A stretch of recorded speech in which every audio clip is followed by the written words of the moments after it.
પાટણના ધારપુર મેડિકલ કોલેજમાં રેગિંગથી વિદ્યાર્થીના મોતના કેસમાં પોલીસે તપાસ હાથ ધરી છે અને જેમાં બીજા વર્ષના વિદ્યાર્થીઓ દ્વારા પ્રથમ વર્ષના વિદ્યાર્થીઓનું શોષણ થયું હોવાનું સામે આવ્યું છે. તો જુનિયર વિદ્યાર્થીઓને બોયઝ હોસ્ટેલના કોમન રૂમમાં બોલાવી રેગિંગ કરાયું હતું. 15 સિનિયર વિદ્યાર્થીઓએ નવા વિદ્યાર્થીઓનું રેગિંગ કર્યું હતું. તો નવા વિદ્યાર્થીઓને 3.5 કલાક સુધી સતત ઉભા રાખી બળજબરીપૂર્વક ડાન્સ કરાવ્યો. એટલું જ નહીં, વારંવાર કહેવા છતાં સિનિયર વિદ્યાર્થીઓએ જુનિયર વિદ્યાર્થીઓને રોકી રાખ્યા હતા. સિનિયર વિદ્યાર્થીઓનો ત્રાસ સહન ન થતા જુનિયર વિદ્યાર્થીનું મોત થયું. તો પોલીસ દ્વારા પુરાવા એકત્ર કરવાની કામગીરી હાથ ધરાઈ રહી છે.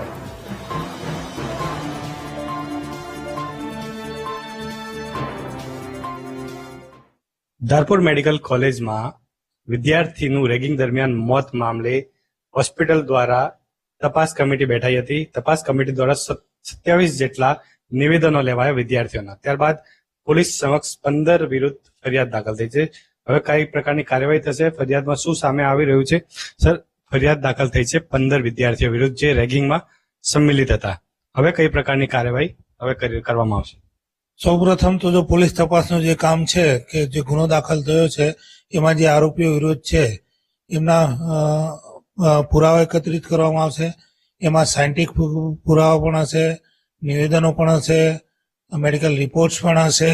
આ બધા પુરાવા એકત્રિત કરી અને જ્યારે ધરપકડ જેવો પુરાવો પડશે ત્યારે તમામ આરોપીઓની ધરપકડની કાર્યવાહી કરવામાં આવશે. બિલકુલ સર, રેગિંગમાં કઈ પ્રકારની રેગિંગ કરાતી હતી, શું રિપોર્ટ્સમાં શું સામે આવ્યું છે? રેગિંગમાં એવી હકીકત સામે આવી છે કે પ્રથમ વર્ષના જે વિદ્યાર્થીઓ છે એમને જે બોયઝ હોસ્ટેલનો એક કોમન રૂમ છે એમાં બોલાવવામાં આવેલ. ત્યારબાદ બીજા વર્ષના જે વિદ્યાર્થીઓ છે એમના દ્વારા પ્રથમ વર્ષના વિદ્યાર્થીઓને બળજબરીપૂર્વક એમની પાસેથી ડાન્સ કરવામાં આવેલ છે, ગીતો ગવડાવવામાં આવેલ છે. એવા જગ્યા છોડીને જવા માંગતા જગ્યા છોડીને જવા દેવામાં આવેલ નથી, ગાળો બોલીને રોકી રાખવામાં આવેલ છે.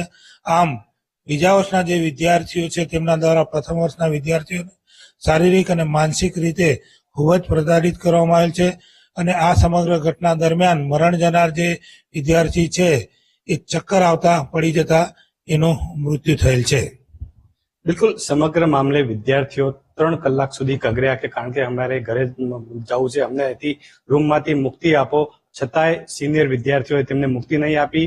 અશ્લીલ ગાળો બોલી, ડાન્સ કરાવ્યા, તેમને અભદ્ર વર્તન કર્યું. ત્યારબાદ માનસિક ત્રાસના લીધે જે વિદ્યાર્થીનું મૃત્યુ થયું છે તેના સંદર્ભે હાલ તો 15 વિદ્યાર્થીઓ વિરુદ્ધ ફરિયાદ થઈ છે. હવે આગળની તપાસ થશે. Vipin Prajapati, VTV news, Patan.